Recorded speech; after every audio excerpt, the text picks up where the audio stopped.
Yo, what's up, everybody? It's your boy Los. I'm back with another one.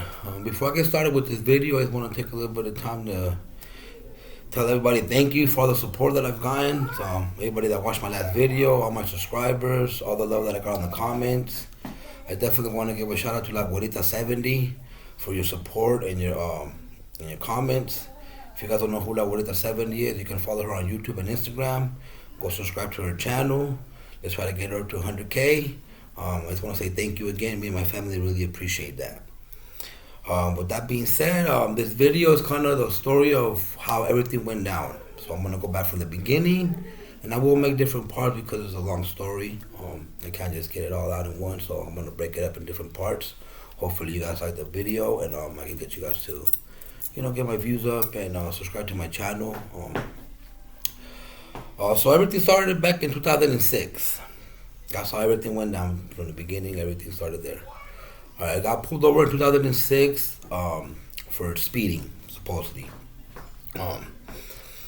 When I got pulled over, obviously I got ran. I didn't have a license. Obviously, I don't have my papers, so I couldn't get a license. But with that being said, they pulled me out of my car, right? Because I didn't have a license, so that's already arrestable offense if the cop wants to or not. Most people don't get arrested for it, but some people do, depending on the officer that pulls you over. But for me, I didn't get arrested for that. I got a charge of possession of marijuana because I had half a joint in my ashtray because I do smoke marijuana. I did smoke marijuana, so that was my original charge, possession of marijuana. And he didn't even give me a ticket for no license or for speeding, because again, that was why he pulled me over. Supposedly I didn't even get a ticket for no license or no speeding, nothing. He just charged me with the marijuana. Whatever, I didn't think nothing of it, misdemeanor offense. So I was like, okay, I'll do the probation. I did the I went to court. I got 1 year probation, and like community service, which I completed successfully. Everything. Didn't think nothing of it right. I did what I was supposed to do. I pled guilty because it was in my car. I had it. I wasn't gonna fight it or try to, So I just went, pled guilty, took whatever they were offering, completed everything successfully. And that was it. Put it behind me, my past. That was it. Continued with my life, working, taking care of my family, my kids, whatever. Continue with my, day-to-day life. When in 2010, I get picked up. I get pulled over again, and I get arrested for driving with no license. Once again, I got pulled over on my way to work for driving with no license. He pulled me over. To even think about it, I don't think I asked or I don't think he said. But once he found out I have a license, that was it. That time I did get arrested. The officer was the highway patrol. Actually ended up taking me to jail for driving with no license. But I was actually in Phoenix on 32nd in McDowell, because that's where I lived at Arizona. So anybody from out there that knows, he took me to the Sheriff Arpaio jail in downtown Phoenix. And so for anybody that don't know, once you get booked in the Sheriff Arpaio after like the 2010 and the laws changed a little bit with people with no papers, they didn't care for what you were there for. You were going to get turned over to ICE if you didn't have a proper ID. And that's what happened to me. Which at the time, again, I had been there my whole life. I didn't really have any offense. I didn't think nothing of it. I was like, fine, I'll fight the case. I've been here my whole life. I've been here since I was 2. I went to school here. I have a great job. I have good friends, that will write letters for me and, what kind of my character letters and stuff, that everybody asks for when you go to court.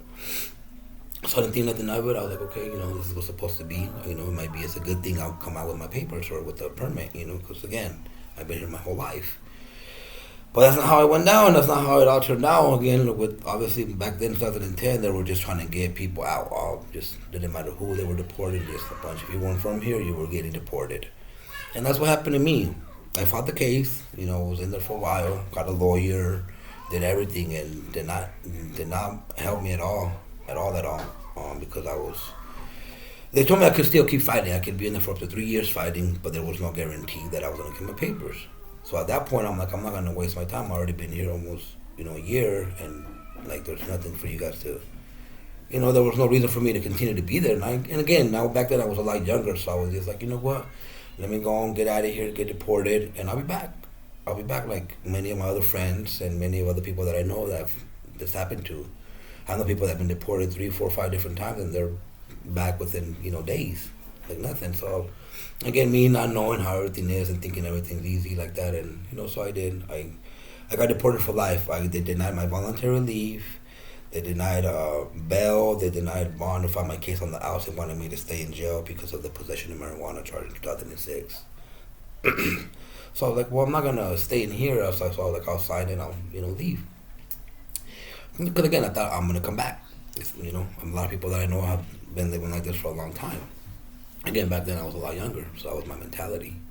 And I did. I ended up getting deported. That's when I first got deported to Nogales and whatever. I came back, walked 8 days, and made it back home and started like working, continued to work. You know what I mean? Everything, and like nothing, no trouble. After that, from then on, I didn't get into no trouble, no nothing. January 28th of 2020 is when I got picked up by ICE at my work. So another day, another Sunday, I was going to work early, showed up, to open the kitchen, because I was line cook slash kitchen manager. I mean, I worked at that company for a long time, so I kind of did everything from food runner prep, every station on the line, inventories, everything that I've been there for a long time, so I kind of worked my way up and, just that was my position. So I got there again to open the line on Sunday, and they were already there waiting for me. How did they know I worked there? I don't know. I was working under another name. My schedule, they had everything. My previous addresses, everything they had. Once I got booked, I found all this out because they kind of ran everything, told me everything. And like I said, that had been, I guess they had been looking at me since before. I don't know how they found out I was here. I don't know, somebody, I don't know. I can't, and I don't really think about that if somebody ratted me out or snitched on me or something. I don't really think about that too much. And yeah, I got picked up. I pulled up to work that Sunday morning, and they were already there. I didn't think nothing of it. I parked my car, got out of my car like always, lit my cigarette, walked into the back door, and I always get on my phone to call my girl, my wife, let her know that I'm here. I made it to work safe, like I do all the time. When I would leave to work, when I was leaving work, for everything. When I was going somewhere, I would always call her, hey, I made it, I'm good. Because again, once you have been deported already, you live like that, man. That's the way you're living, because you're always constantly looking over your shoulder, because, I mean, like if you get pulled over for any little thing and you don't have the proper, like I said, license or something, they can arrest you for that, or they can, run your prints or whatever, depending on the police officer. So every time that I would drive, every time I would go anywhere, and again, but I had to drive because, again, I have to work, I have to provide for my family, so there was no way around that. So once I left, that morning home, I didn't think nothing. I went to work, got there, everything. I was trying to call my wife when a gentleman starts approaching me. And again, I didn't think nothing of it, because at the mall where I work, there's always a lot of people walking around in the morning, especially older people doing their exercise in the morning when it's less crowded. So I seen this old man walking, and he's walking towards me at this time. Again, I didn't think nothing of it. And he starts asking me about this car that was for sale in the parking lot. And there was a car that had been there for a few days parked that had the for sale sign and the phone number and stuff. If I knew who it was or, anything about it. Actually, no, I don't, but the number's on the back. You can call the number. I'm sure they work here at the mall, because I've seen it there for a few days. And I continued, tried to continue to walk, and then I seen him walking closer to me and trying to make conversation. And at this point, I'm already running late, but again, the number's on the back. If you want to call it, I don't know who the owner of the car is. But this time I seen him he's staring at me, kind of with, and if anybody, when somebody's giving you a dirty look, again, not dirty look, but you feel somebody's the tension. You feel, when somebody's kind of looking at you. So at this point, I get not nervous, but I get a bad feeling. I'm I know. Because again, this has always been in the back of my mind. Even since I got deported last time and when I got out, me and my wife always talked about this day. Because again, at the end of the day, I knew this would be my destination. No matter what, I knew eventually I would get deported, or if I got caught sooner or later, I was going to get deported. Because of, again, my past and everything that, I've been deported already once, and how things are right now, and how the immigration system is so broken that there wasn't no way around it. So again, I didn't think nothing of it. It's it is what it is. So like I said, and I had a bad feeling, and sure enough, right when I'm trying to walk away, he grabs me by my hand, He's, are you so and so? You know, we've been looking for you. You know, and again, he didn't identify himself right away, and he didn't have a vest, he didn't have a badge, nothing. Regular old man, kind of heavy. You know, I didn't nothing of it. So initially, I push him off me. I'm like, you know, who the hell are you? I'm like, and at this point, I see the cars like all like I can sense the cars coming out of Best Buy parking lot, and then one by Famous Days, and the other coming out of the Starbucks, and like obviously like you can hear how when a car's taking off fast. Boom! So I'm looking, I see all these cars just kind of boom, boom, boom coming around me. So I'm like, whoa, what the? And again, at this point, I already knew. I'm like, fuck, kind of, you know, something in me already knew. So at this point, he's like, we're U.S. Marshals, we're with immigration, we've been looking for you for a while, are you so and so? I'm like, and at this point, like, again, I'm like, no, you got the wrong person, you know, I'm a U.S. citizen, you know, like, I got my passport on me, like, you get the hell off me, like, what the fuck, you guys can't be doing this, you know, showing up to my workplace and harassing people like this. So at this time, I got like 3 or 4 officers on me right now, right? Because again, they can see that I'm like, and with rightfully so, you can't just grab somebody without identifying yourself and think that they're gonna be okay. Especially anybody that knows me, like back home, my family and friends, they know how I am. Like you can't just put, you know, think you're gonna put your hands on me and it's gonna be okay. So at this point, I'm mad, right? I'm pissed at just the whole situation, at everything. Obviously me being, because I know I'm going to be deported, so everything just starts running through my head, my family, my girl, my kids. I'm like, well, how's everything? And everything that we had just went through those weeks prior to all this happening, it was just all at once. You know, we had just recently went to Colorado for an emergency, family emergency, in the New Mexico, Colorado area. We had just came back. We were there for a week, and the day we came back, my son had his checkup appointment, because we just had a newborn. He was a few months old. He had his appointment, his checkup appointment, make sure everything's going accordingly. And at that time, we had to go take him to emergency. He had to have emergency surgery. So from the appointment, they sent us to the hospital. So again, we went to Colorado for a week, came back one day, and then we were at the hospital. And we were there for almost a week till they released us. They released us on Saturday. And I went to work the next day, the next Sunday. That's when all this happened. So already all that's going through my head, like, you know, and not for so much for me, but concern for my family, for my girl, because again, she's now going to be the one stuck with everything, the bills, the kids, just everything, you know, and I'm going to be sent away for it. And then at this time, I already knew that because I had been deported before, and on my priors, that there was a chance that I was going to do some time. And again, me and my wife had already talked about this. There's a chance that if I get caught again, I could be going away for 2 to 5 years. Like there's no question. Like 2 being the minimum, 5 being the max, is because of my priors, and being deported already. You know what I mean? So we had already talked about it. My girl's always, you know, don't worry about that. We'll deal with it when the time comes. And you know, I'm here. I'm not going nowhere. Like, you know, and you know, she's always been by my side. Always had my back. So that kind of, you know, had me a little bit at ease, you know. But again, I was still concerned for the bills, the day-to-day stuff, because just the day-to-day life stuff that you know, just with that alone, you already have, you know, getting to get by. It's already rough enough as it is, and then you have stuff like this happen that adds to, you know, and that's just life. When everything's going good and you think everything's good, you know, life happens. So again, at this point, like I said, I'm walking, like I get to where they're there, they're already around me, and like I said, I'm still like kind of like trying to like, you know, talk my way out of it, or trying to, you know, defend myself as some, you know, to the extent that I can. So at this point, he calls the officer over to pull out the paper, you know, make sure it's me, make sure it's the person that they're looking for. And the officer comes, pulls my passport out of my back pocket, because I always carry my ID just for the same reason, because if you don't have an ID, you can go to jail for that and get printed, or, you know, so I always make sure I have my ID, make sure my car was always good, the lights worked, everything, so I wouldn't get pulled over for nothing stupid, you know what I mean? But again, when you're in that time, well, I mean, even now, when you're racially profiled, there's nothing you can do. I mean, it happens all the time.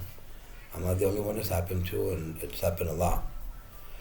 So, so yeah, they pull the picture, obviously they find out it's me, you know, obviously at this point I'm like, fuck that, I'm still gonna try to, you know, at this point I see the guys outside, the landscapers, and that are cutting the trees and power washing the sidewalks of the mall and everything. So at this point I'm hollering at one of them to go grab my manager, which at the time it was 2 of my managers that were working, which was Tacho and David. Shout out to you guys for coming out and trying to help the situation, but And so at this point, the guy did. He dropped his thing and he saw the whole thing going down. So he goes, starts banging on the windows of the door and going around and gets their attention. And I don't know how he did, but he got them to come out. And they both came out. You know, at this point, they see obviously all the cops around me or all the ICE agents and marshals all around me and stuff. So they know. And again, they know my past. They know, you know, that could have, it was a chance that that was going to happen. You know what I mean? I'm sure nobody was expecting it to happen at work. But they knew, you know, they weren't surprised, I'm sure. So yeah, when they come out, I just let them know, like, look, just call my wife and let her know that, you know, what happened and that I will call her as soon as I get processed. And like I said, I had already been through this. I knew what was going to happen, where I was going to go. I knew the whole situation, right? And my wife did too, because, you know, we had been through this already, so she knew everything already too. We're not new to the, you know, the jail system, and unfortunately, you know, so. And yeah, and that's what happened, right? So they take me in, right? And then at this point, like I said, they're searching me, make sure I don't have nothing on me. But this time I had my backpack on me, and I had all my work stuff and everything. So at this point, they take my backpack off. And like I said, I did smoke marijuana, you know, even back then, even after everything that happened. I've always smoked. It's been a part. I've been, you know, part of my life.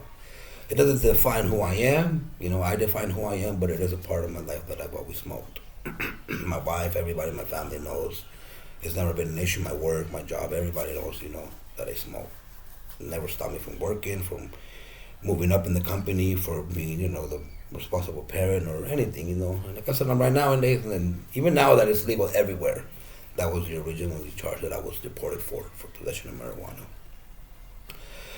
So with that, like I said, they take my backpack off and they find a little jar with a little bit of bud in it. So at this point, the ICE agent wants to, you know, make sure that I go away, that I get, you know, and he let that shit be known. He's like, look, call Chandler PD. I want to make sure this guy goes away for a while. He doesn't come back.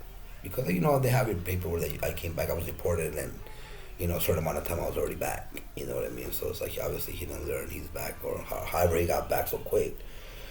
So he wants to, this time he calls, he's like, let's call Chandler PD, because I want to, you know, to make sure they charge him. So with that, they took my backpack, right, the boom, and they throw me in the back of the van. So, and I can't see nothing because all the windows are blacked out in the back of the van. I don't see nothing. I can't see nothing. I can just hear them talking to my manager, and they didn't know what's going on, you know. We were looking for him. We've been looking for him. We have an order of deportation for the past 10 years for him, and we've been looking for him. And I can hear them talking, telling my managers this. And again, if it would have been anybody, I would have been, you know, pissed that they're telling all my information to my manager. But again, they know already. They know my past. I've been working there for a long, long time. Even before I got deported the first time, I was already working there. So they knew, you know. So at this point, Chandler, like, I'm like 10 minutes in the van, you know, he's waiting, because they're waiting for Chandler PD to show up. And then I hear the cop pull up. There's a lady officer, because I can hear the voice, and.